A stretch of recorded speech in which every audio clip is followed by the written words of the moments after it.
Om yogena chittasya padena vacham malam sharirasya cha vaidyakena yopakarottam pravaram muninam Patanjalim pranjaliranatosmi.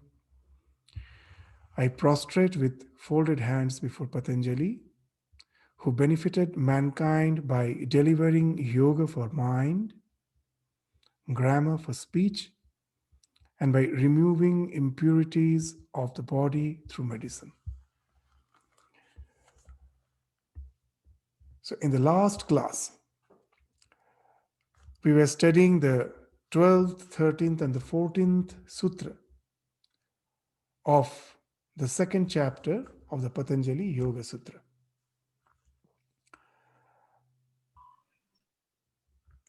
And as we have seen, those are the sutras which deals with the process of transmigration. In yoga, in Vedanta, we find that the cause of rebirth is not our karma.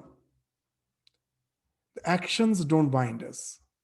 It is the desire for the results of the actions, as has been spoken of in the Vedanta, or it is the afflictions with which our actions are associated. That causes the bondage. That is the reason for our rebirth.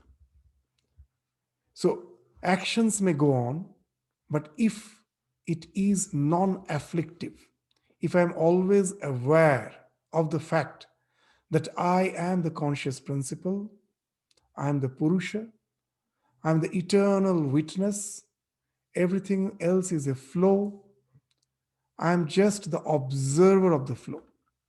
I am not in the stream. I am just out of the stream, observing the stream. And then the actions can go on. That won't bind us. It's a very interesting thing. We will find that almost the opposite poles look alike. When we say that to do actions without any afflictions, without that afflictive modalities, if I am just doing my actions, that is not going to bind us. If the emotive faculty is not involved in our actions, then the actions are not going to bind us. Then what about the psychological conditions called psychopath? A psychopath has a very peculiar psychological condition. What's that? Suddenly they may feel that the things which they are seeing is not something which is related to him or her. There is no relation. When suddenly this problem arises, that example we gave earlier, that one day morning, one may get up, see his mother or her mother, and suddenly he may say that you look like my mother, but you are not my mother. And the mother gets puzzled, takes him to the doctor, and what they will say is a very interesting thing. What select? Am I audible? No, Milton. Panasonic TV, correct. Yeah. Excuse me? What is this here? Am I audible? Yes, Swamiji, you are. Yeah. I thought that someone is speaking something. Yeah. Okay. Sorry. So,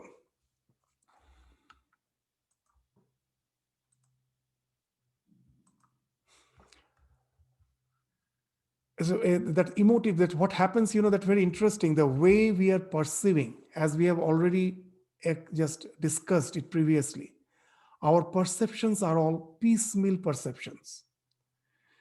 The sense of reality which we have is actually the working of the mind. The mind perceives everything as a piecemeal perception. individually, segregated, separate. And then in the mind, the the synthesis happens.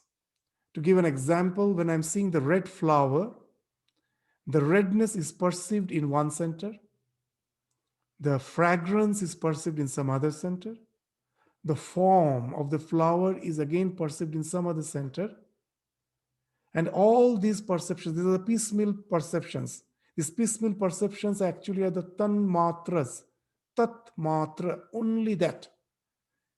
How they become bhuta? Now, when they congregate, all this piecemeal perception is actually synthesized by the mind to give a sense of wholeness. It's not only the perceptions. When I'm perceiving something, along with that, there is a perception of the emotion.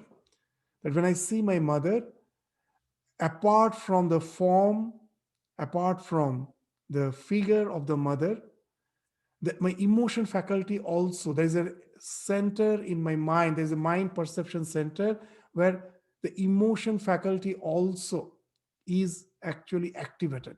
And that emotion also gets synthesized with all other perceptions. And that gives the sensation that this is my mother. That emotive faculty gets synthesized. If somehow it happens because of some mental aberration, that the emotive faculty doesn't get synthesized, it doesn't get activated and doesn't get synthesized with the perception, then the perception happens. But as the emotive faculty is not linked with it, you may feel that, yes, I am seeing they look alike, but as the emotive faculty is not involved there, you may suddenly feel it's not mine. The sense of mamatva, that my belongingness, comes when the emotive faculty also gets synthesized with the perceptual, all the modalities. It's a very interesting thing that for a psychopath also it happens that somehow the emotive faculty gets separated, segregated. Then is a psychopath a spiritual person? No. That's the thing. We will study in the 4th chapter that sometimes the something the same similar to the spiritual evolution happens because of some drugs. We know that drugs can give you that wonderful feeling that people, you will find in the present day, you will find it has created a huge uproar in the Indian media that those who are the performing artists, among them a huge population, has the tendency to resort to drugs. Now, it's not something that just to be a drug addict, they become a drug addict. This to perform in front of the audience, to always meet the challenge, the expectation of the audience, it's a matter of huge tension. It creates a type of stage fright. It's because of the necessity to get rid of that stage fright, they resort to the drugs, because drug also has that capacity to separate your emotive faculty from your perceptions, and then suddenly you find very relaxed. And that's why people take to the high of the drugs. Then are they spiritually evolved? No. That's the thing. Very interesting. You will find in the 60s with the hippie movement, along with the religious reformation, that religious upheaval, the idea came that the drugs can alter your consciousness, and that is something to do with the spirituality. We'll find long back, 5,000 years back, in the Yoga Sutra, in the 4th chapter, the 1st sutra itself speaks that these are the things, the drugs, some defects, abnormalities during the time of birth may give you a sensation of altered consciousness. But they are in no way going to evolve you spiritually. The 4th sutra of the same chapter, we will come much later, that this tatra dhyanajam anashayam, the only when it comes to that conscious meditation, that I am not the body, not the mind, not the senses, I'm the conscious principle. With this type of contemplation, when you detach, then alone it is going to help you to evolve spiritually. Other things for the time being may give you a type of high or may give you a sense of bliss, but they are not in any way going to evolve you spiritually to take you to the liberation. So, when we were studying the 12th Sutra, that's the thing, that unless we can get rid of the kleshas through that viveka khyati, by the constant contemplation of the fact that I am not the body. This is viveka, this is discrimination. I am not the body, not the mind, not the senses, not the feelings, not the emotions. I am the one who is the eternal witness behind that, the Purusha. It is the viveka khyati. Khyati means knowledge, viveka means discrimination, discriminative knowledge. Through this, when that detachment comes, then only it is going to evolve you spiritually. That's why Swami Vivekananda in many places have indicated that opposite poles look alike. Just the way the high intensity sound I cannot hear, the low intensity sound also I cannot hear. Means the sound which is below 20 hertz I cannot hear. The sound which is beyond 20,000 hertz I cannot hear. Subsonic, supersonic I cannot hear. But are the same? One is of very low frequency, another is of intense high frequency. Same with the light, very low frequency light, the red infrared light I cannot see. And again, the ultraviolet light, it burns me, it is so intense, it causes skin cancer. The heat which we perceive in the summer is not because of the light which you see. It is the light which you don't see, the ultraviolet light which pierces through your skin and burns your skin, creates skin cancer. But I cannot see that. The opposite poles look alike. Apparently they look alike, but there is pole apart, they're just apart. So here also, when all these, that non-afflictive modalities gets activated because of some abnormalities in your mind or because of some drugs, this may appear as something like a detachment. But this is not going to help you spiritually. It actually is binding you more and more because it makes you addicted to that temporal bliss and you are getting bound by that. It is not going to liberate you. The liberation comes by that conscious, deliberate thought, conscious, deliberate contemplation on the idea that I am not the body, not the mind, not the senses. Till then, as long as we are not trying to get rid of the afflictions, then all the actions, all the thoughts with which the afflictions are tagged up. What are the afflictions? Raga, Dvesha, Abhinivesha. You will find behind all our thoughts, our actions, not all, majority of our thoughts and actions are linked with either attachment or hatred or fear. And that fear at last boils down to the fear of death. All our actions and endeavors, you will find, are related to these three things. And when we are doing the actions by being guided by this, being forced by this, being motivated by these three emotive faculties with this type of feelings, that actions immediately is not lost. They go deep into the subconscious mind and remains there stored as the samskara, as the latent impressions. And these latent impressions, the huge store of the latent impressions at last gets stored as vasanas. Samskaras are something visible. I know, I understand that, yes, when once I tested there's some delicacy, next time it comes as a memory and I understand, yes, it is there as samskara in my mind. But what is vasana? What is the difference between samskara and vasana? There are so many other desires of which I am not aware. They are there in my subconscious mind. Most probably there is no favorable circumstances for them to sprout, but they are there. They are never lost. They're all there in my subconscious mind as vasanas. So all the afflictive actions, all the afflictive thoughts has two aspects. In the individual aspect, it gets stored as first as samskara, then as vasanas, and it has a collective aspect, a cosmic aspect. What is that? It creates an environment.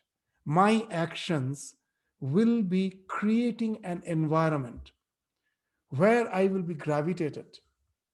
So, and I will get the favorable circumstances to fulfill those desires. That is the idea of karma shaya. Ashaya means receptacle. So you're creating, your karma is creating the receptacle in which your sanskaras, your vasanas will be fructified. And very interesting, as per your birth, as per your species in which you are born, only those vasanas which are suitable for that birth, they will fructify. Others, you may not be aware of them. They are there hidden in your subconscious mind. Most probably in future, again, when I will get a birth for which those hidden vasanas are favorable, they will find expression. So that actually shows us what? That there are innumerable desires in our mind which is binding us. And that was indicated in the 12th sutra, that klesha mula, as long as the klesha, the afflictions are there in the root of your actions, in the root of your thoughts, it is bound to create that receptacle where you will be gravitated. Your desires will just gravitate you to that environment so that all those desires are fulfilled. That may happen in this birth itself. If your desire is very strong, in this birth itself, your desire is bound to be fulfilled. That's the law of the nature. If you have a desire, know it for certain that if I have some desire in my mind and I just physically separate myself from the society and go into a forest and just try to detach myself from all the desires and lead a life of a recluse, know it for certain, within a short time, the entire forest will be cleared off and you will have a huge palace and huge city there to, to just fructify your desires. You can never get rid of them. The desires will gravitate you to the environment today or tomorrow, in this birth or in next birth, and where it gets the chance for fulfillment. So that was indicated in the 12th sutra. And in the 13th sutra, as we have already, in the last class, we gave the hint, the same thing, that sati mule, as long as these kleshas are there, they fructify. Tat vipake, what happens? In such a way, what the desires which are predominant, based on that, you are going to have birth in a particular species, again in the next birth, jati, the ayu, your lifespan will be decided as per your desires, which has already started fructifying, and your ayu, your lifespan, and bhoga, that all the happiness and the misery that you will be growing through the life, these bhoga experiences, that will be decided as long as these kleshas are there in the root of your actions. So what's the thing? It says, because te lada, the 14th sutra, te lada paritapa phala punya apunya hetutvat. So lada means pleasurable, paritapa means painful. So because of your punya and apunya, that the bhoga which has been spoken of, that experiences depends on what? The punya and apunya, all the virtue and vice, all the virtuous deeds and the vicious deeds, virtuous thoughts, vicious thoughts, which I have in my life. They decide that what all experiences I will be going through. They may be lada, they may be pleasurable, or paritapa. They may be full of pain, they may be painful. So that's how the Yoga Sutra just defines explains the process of transmigration. Now today we will again take up from the 15th, 16th, and the 17th sutra of this second chapter to discuss how Yoga Sutra defines misery and its cause. That we have understood that as long as the kleshas are there, there will be rebirth. Transmigration will continue. And along with the transmigration, suffering also is bound to be there. As long as we are bound to be born in this physical plane, suffering is something which we cannot avoid. Why? That even the so-called apparent pleasures of life at last is bound to end up in misery. So that will be discussed in the next three sutras. That what's the cause of the misery, what's the type of misery, and what's the nature of misery, and what is its cause. So we will now share the screen to just discuss on those sutras.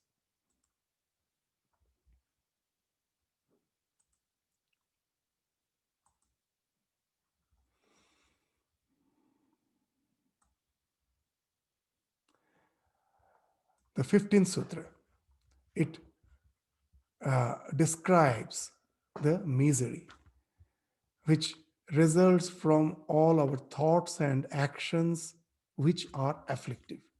So, what's the misery? Parinama, tapa, samskara, dukkhai, gunavritti virodhat cha, dukkham evam sarvam vivekina. That what I think to be pleasurable, the one who is viveki, one who is discriminating, he just considers them to be miserable. All the so-called apparent pleasures of life is considered as dukkha, is going to bring us pain, is going to bring us pain. Who thinks that? The viveki. The vivekina, for vivekina, everything is dukkham. So what's the meaning of this sutra? To the discriminating, it is a vivekina. All is, the sarvam, everything, as it were, is painful, dukkham, on account of four things. The four reasons has been given in this sutra. First is parinama, which means either as consequence, that what appears to be apparently pleasurable actually is going to end up in misery, that's parinama.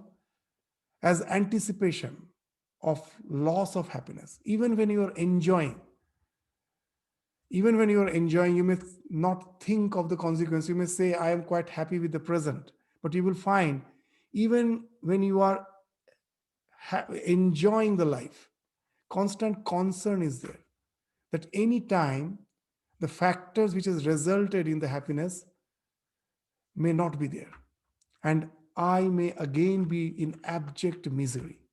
Till I get the things which are favorable for my happiness, the concern is there, I may not get it. And once I get it, again the fear of losing is always there.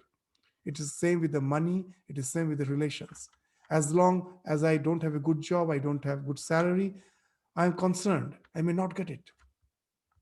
And when I'm already having, then many may think that as if I'm enjoying the life. You will find that no, the constant that fear is there. Anytime I may lose it. So that has been spoken of as tapa, as a fresh craving arising from impressions of happiness. And there is no satiation. That every time I think that that what you say, that by enjoying something, I am going to get satiated. You will find no, again it comes back, the craving comes back. And guna vritti virodha, this is because of misapprehension. Misapprehension means guna vritti. Guna means the real nature of the thing, and vritti means vritti, the thought waves gives us the knowledge. So vritti speaks of the knowledge, the apparent knowledge which we find when we are enjoying the things is actually not so. So there is a conflict between the real nature of the thing and the apparent, the misapprehensive knowledge which I'm having of it. So there's a constant conflict of that. So we will come to the discussion of it in a bit more details. Now, very interesting, who is a Viveki? Now you may say Vivek is a pessimist, that who doesn't know to enjoy the life, he's too bothered about the misery of life, and even in the happiness he's searching misery. And actually it is not so. What actually it is speaking of It's actually speaking of sensitivity. It's not what we say, it is not speaking of pessimistic attitude. It speaks of sensitivity. In our scriptures, in Bhagavad, a very nice example has been given. Suppose a sand particle is has fallen on your skin, you never notice it. But the same particle, if the same sand particle falls on your eyeball, immediately you will find there's an irritation. So that's what the Bhagavatam is saying is the sensitivity of a Viveki. His sensitivity is just like the sensitivity of the eyeball. The same irritant which falls on the skin, I may not find it irritating, but the same thing when it falls on the eyeball, immediately I find it's very irritating. So the Viveki, his sensitivity has increased. It's not that he's a pessimist. His sensitivity has increased, which has enabled him or her to be foresighted. What apparently appears to be pleasurable to him or her, it appears to be painful because he or she knows very well that at last all the happiness is going to end in misery. So that's the sensitivity. So as we grow more and more pure, spiritual life speaks of purity. And that purity is not actually innocence. It is the maturity which we get through our experiences of life. As Sri Ramakrishna used to say, the camel eats thorny bush, it bleeds, but it continues to feed on the thorny bush. What it doesn't learn. So Ramakrishna, by saying that, is actually trying to indicate that our condition is also like that camel.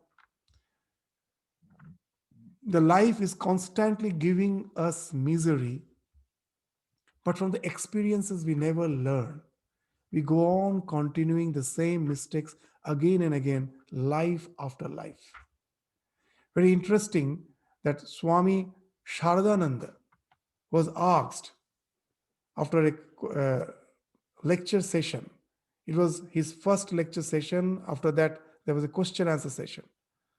In the first question answer session, after the lecture, Swami Sharadananda was asked, "What is life?" And we find what a wonderful answer he's giving, a universal answer. You can find no answer better than that. Immediately, in one sentence, he gave a wonderful answer. Life is nothing but a chain of experiences. Can you deny it? Constantly we find that one after the other experience is happening in our life. It's a chain of experiences. It may be pleasurable, it may be painful, but it's going on and on.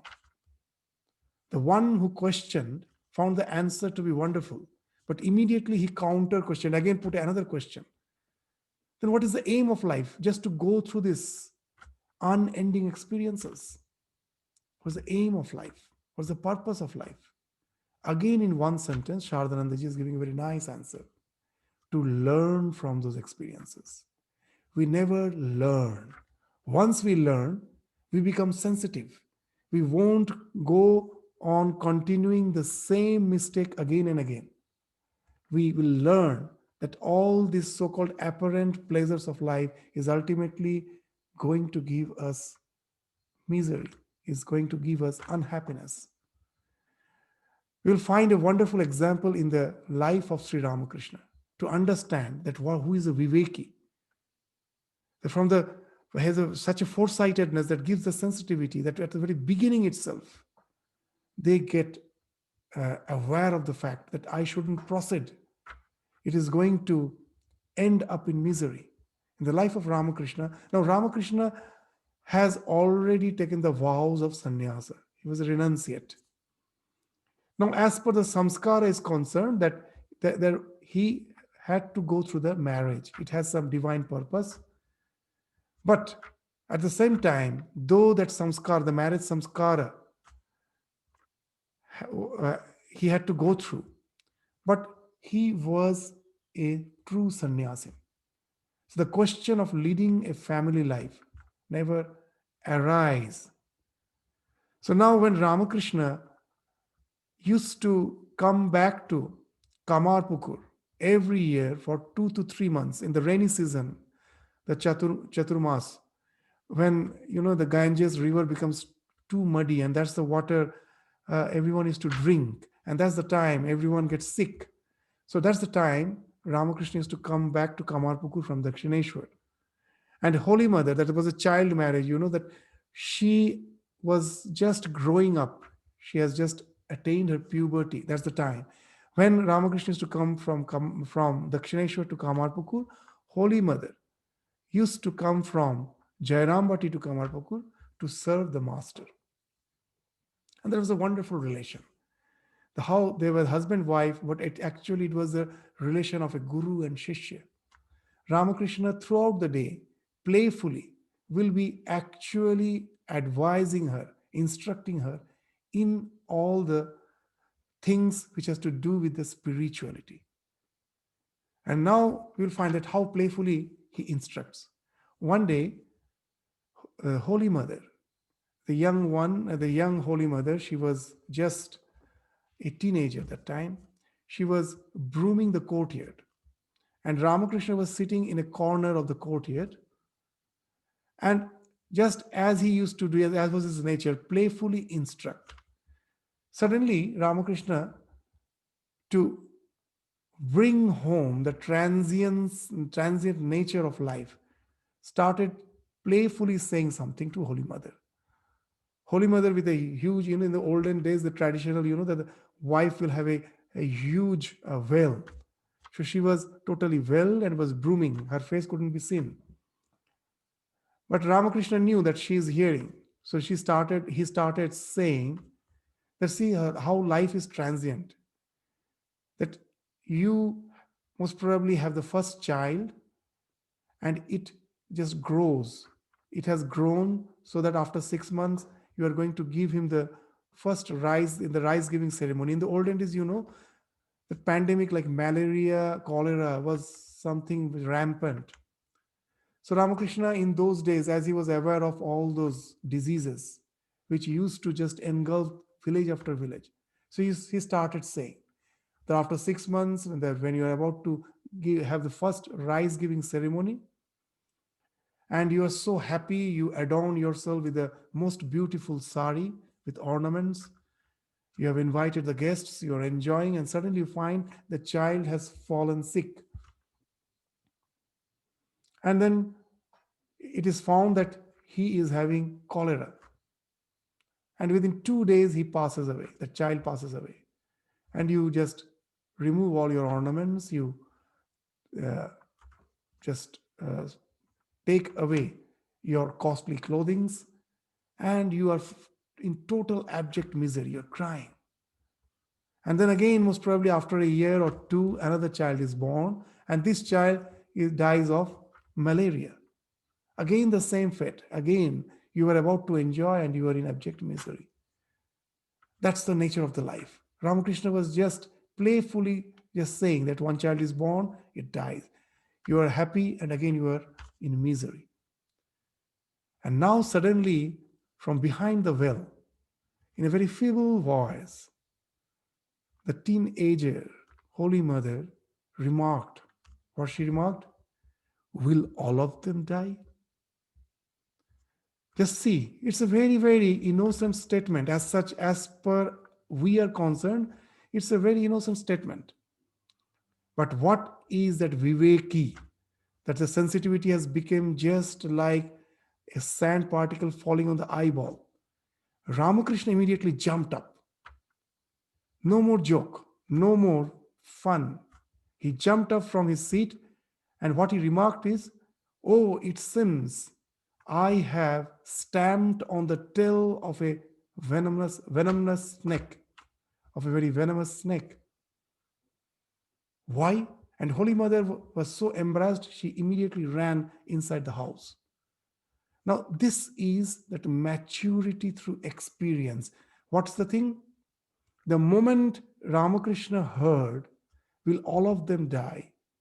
Immediately he understood that to have a biological child, the desire is there in her mind.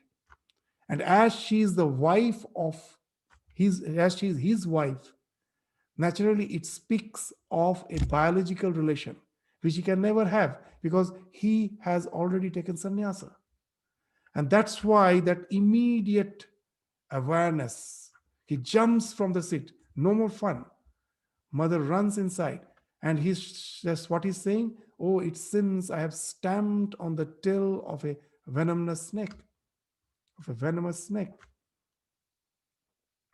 So now you will understand that this is the sensitivity which has been spoken of as the real sign of purity. The price of purity is vigilance. How vigilant you are. Your past experiences have taught you that again and again we go through the abject misery because of the same ways of life. I have to be apart from it. And when that tremendous vigilance is there, then only it is possible to really get rid of the misery. And now you will understand that what has been spoken of in this sutra. That the one who is vigilant, even when he is in a very pleasurable situation in life, he's always aware of the fact that what is given, what nature has given me, one day nature is going to take away everything. When I am young, totally, what you say, that bubbling with all my youth, fullness, got a good job, good salary, we never think that after a certain age, my this youthfulness is gone. I am bound to retire. Old age will come. All the importance which I am getting, as if I am the hero of, as the center of the society of life, I will find I have been already sidelined. It's a fact of life. The nature gives us in bounty and it again takes away everything. Is that nature never is going to just continue with the things which we has already given you. It will be taken away. So nothing, that all, that the more intensely you enjoy life, know it for certain, as those conditions is bound to disintegrate, you are again going to be in abject misery. The stronger the bondage, the stronger the misery. Then what's the way out? Is Yoga Sutra speaking of totally physically, totally getting disassociated physically from all the so-called uh, dealings of life? No, it speaks more of the awareness than real physical distancing. What actually speaks of? That renunciation actually is in the mind. We did not have to be, we did not have to totally get rid of our responsibilities. As per our responsibilities, we may be placed in a particular situation of life. We may have to continue with the actions, but the detachment is in the mind. As Sri Ramakrishna used to say very nicely, a the maid servant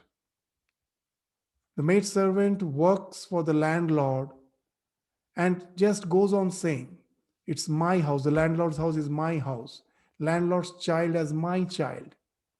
She says that, but from the bottom of her heart she knows that that is not her house, that these children are not her children.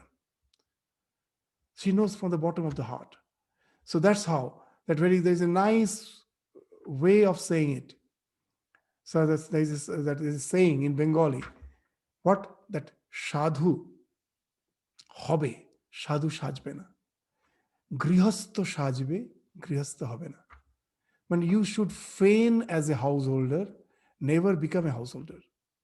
And you should become a holy person, never feign to be a holy person.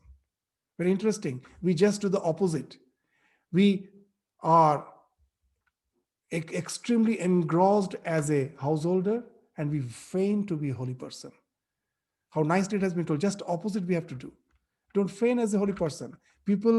Let the people think that you are extremely involved in everything. But know from the bottom of your heart that everything will pass off. I am just, as per my responsibilities, I'm taking care of all the duties which I have to do. But nothing, the thing which I am involved with, I own any of them. They're all going to pass off in time. Then how should I do the action? That, as you know, that we give an example of a child going to the child care center to understand the real sense of renunciation. That how that renunciation finds expression in our life. The child going to the child care center for the first time, the first day when he is taken to the child care center, you will find the child is crying. Why? Because he finds himself to be totally unplugged. The security zone, his home, the backyard of his home, he has been taken away from there in a total new environment where he cannot relate. The child is placed there. And he cries when the parent comes to drop him. For a few days, the crying goes on. After some time, the crying continues, but not when the father is or the parent is dropping the child. Now the child cries when parent comes to take him away, because now the child has developed friends and he's enjoying the game, the uh, relation with all the so-called other children. Doesn't want to leave the play, doesn't want to leave the game. That's why now the crying continues, but it is at the time when the parent comes to take him away. Still, a few more days pass by, and now the parent finds the child is no more crying. Neither at the time when the parent comes to drop him, nor when they come to take him away. What has happened? Now the renunciation has ensued. What's the renunciation? The child have understood that this child care center is a temporary place. It's not something permanent. Every day morning, my father will drop me here. Evening, he will take me back home. My parents' place is my real place. This is a temporary place. But that doesn't mean, as it's a temporary place, the child won't play with other children. That the child will be sitting in a corner waiting for the parent to come in the evening and take him away. That as it is a not permanent place, why should I get related with others? No. You'll find the child is enjoying. The moment that sense of impermanence come, it doesn't mean that you have separated yourself physically. It's enjoying. But the sense of that impermanence doesn't make him unhappy, neither when he's dropped nor when he's taken away. So that's the thing. That's the real idea of that awareness about the parinama. You are involved with the life, but constant awareness is there that it is just the kindergarten. It's just the child care center where I'm going to spend some time, that much. And as long as I'm there, I'm totally involved in it. But there is no sense of misery, as I know it is not something which is permanent. It is going to change. This situation is going to change. So that's the idea of parinama, which has been spoken of as the first factor. That as everything undergoes the change, so always be aware of the fact that all the things which nature has given you in bounty is going to be taken away. And then there is no question of misery. Our misery happens just because we try to hold on to the things which we cannot continue with. It's just like a monkey. You know how the monkeys get caught? To catch a monkey, the easiest way is in a pitcher. In a pitcher which has a bottle neck. This neck is the neck of a bottle is very narrow. The body is something very spacious, but the neck is this very narrow. In such a pitcher with a bottle neck, it's transparent, you place some salt, rock salt, inside that pitcher. Now the monkeys really enjoy this rock salt. Now to get it, it puts its hand inside the pitcher. It's actually, there's a video on this National Geography channel. There's a video on it, that how the monkeys got captivated. That puts the hand inside the pitcher, grabs the salt, that block of salt, and now tries to bring it out. And now it finds its hand has got caught. Why? Now because it is holding. When he has when the limbs were, when the hand was put in, it was not grabbing anything.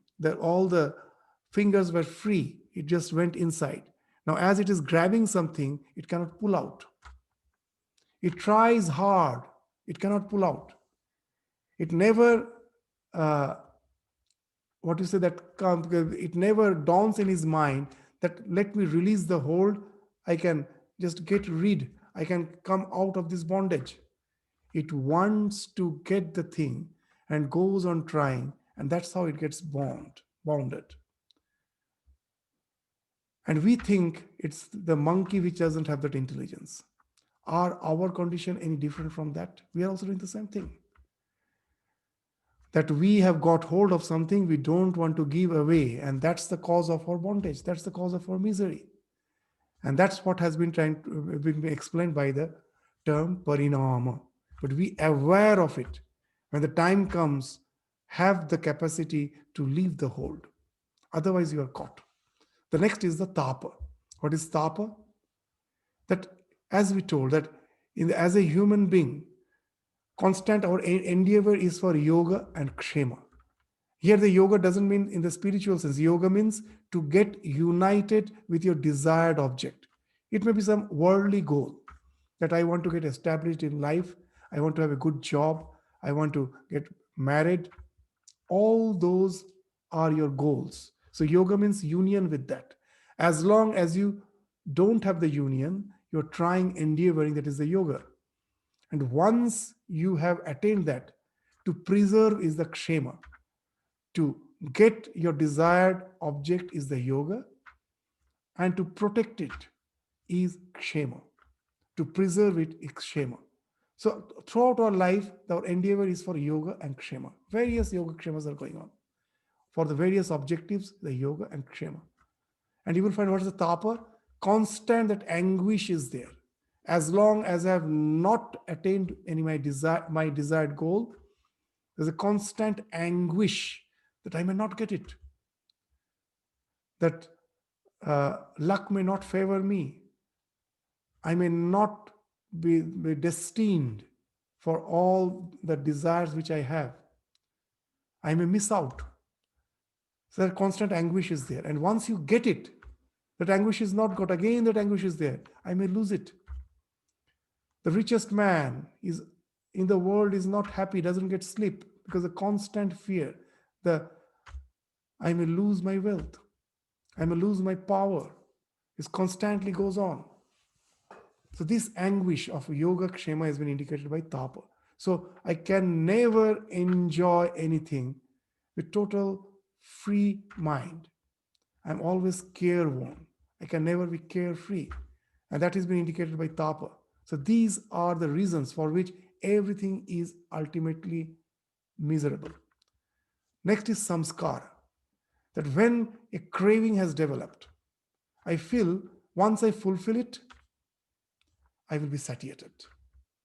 But what has happened, we will find that constantly, that the more and more we enjoy, the more our desire is as if getting inflamed. It is increasing. Just like pouring some clarified butter, ghee, in the fire. The more you pour, the more the fire flares up. It never gets satiated. That's why the fire is called anala. Anala means unalam, analam. An is used in the sense of negation. In Sanskrit, alam is a pratyay, which means satiation.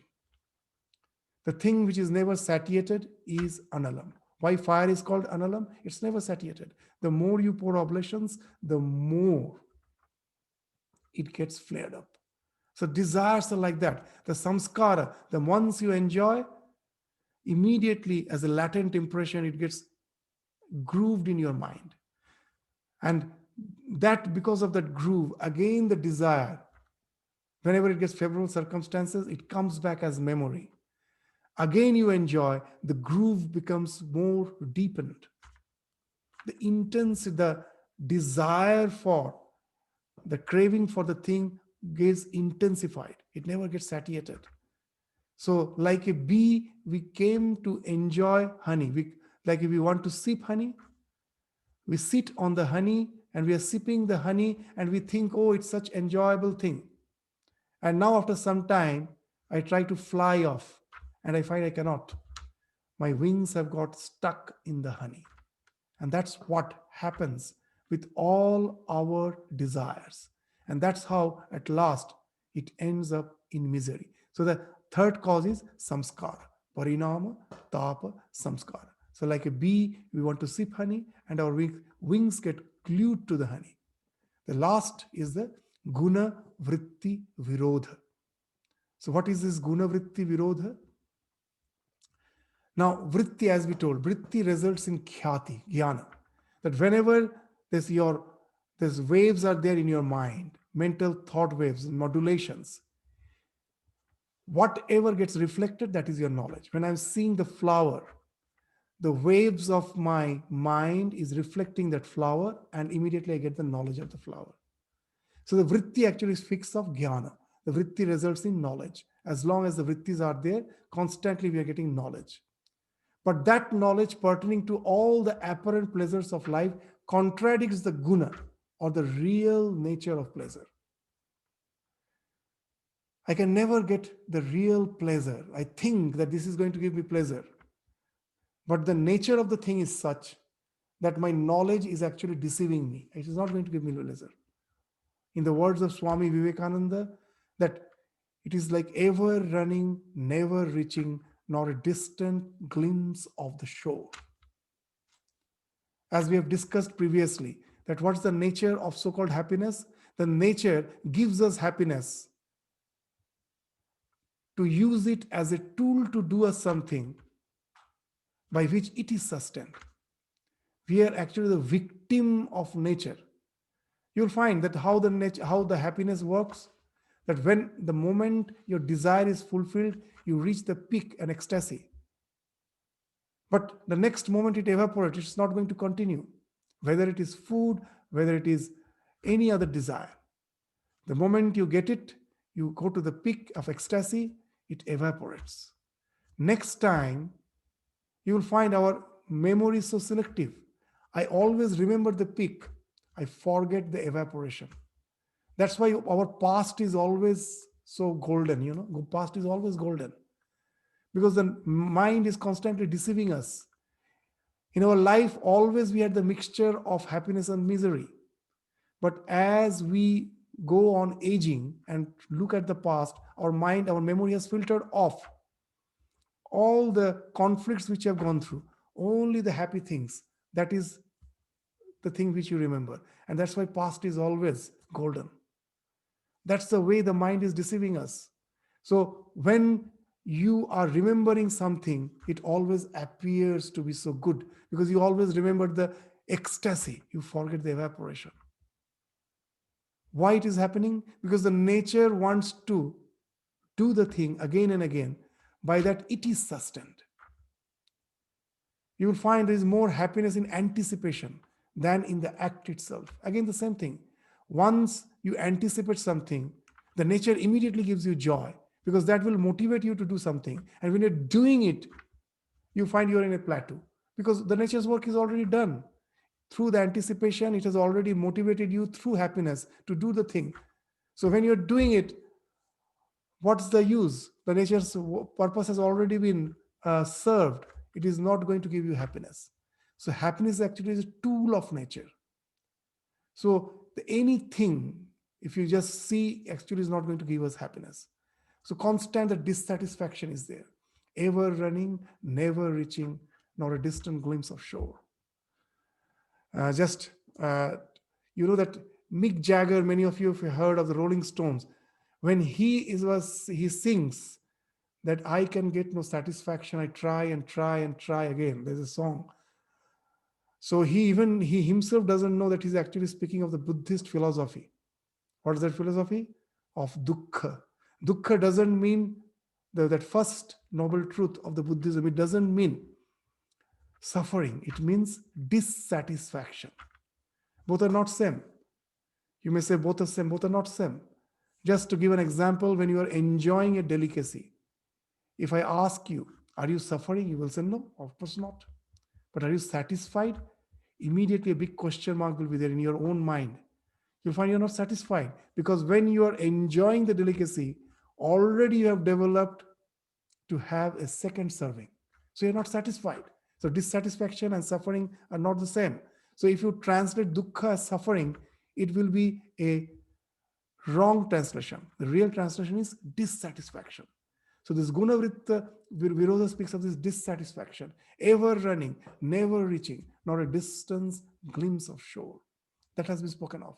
As we have seen that in the Vairagya Shatakam, it has been spoken of, na jatu kama kamanam upabhoge na shamyati. Havisha Krishna Vartmeva Bhuya Eva Avivartate. Just the way you go on offering oblations to the fire is never satiated. Similar is our desire. But because of the Gunavritti Virodha, because of our misapprehension, we never realize that. And that's how even the so-called happinesses of life is at last going to end up in abject misery. So what's the way out? Heyam dukkham anagatam. So the pain which all the experiences which has already started taking action, the prarabdha, I have no hand over it. But I don't create new afflictive samskaras. Over that I have the hand. What I'm doing at present, I have control over that. All the actions which has resulted in my birth, those experiences I will go through. So that's why in the 16th Sutra they speak of heyam dukkham anagatam. Pain which is yet to come is to be discarded. This actually speaks of these three types of karma: sanchita, prarabdha, kriyamana. And with the help of some example, we will try to understand what they are. We will take up this sutra again in the next class to understand that what it is speaking of, that heyam actually means the thing which is not very good, which is heya means which is something very bad, something which is not going to give me happiness. So heya means pain, heya means suffering. So all the dukkha which is yet to come, I have to discard them. How it can be done, that will be spoken of in this commentary of the sutra, which again we will take up in the next class. With this, we stop our discussion today. Namaskar, Swamiji. Good night. Good night. Namaskar. Namaskar. Pranam Swamiji. Namaskar. Swamiji. Namaskar.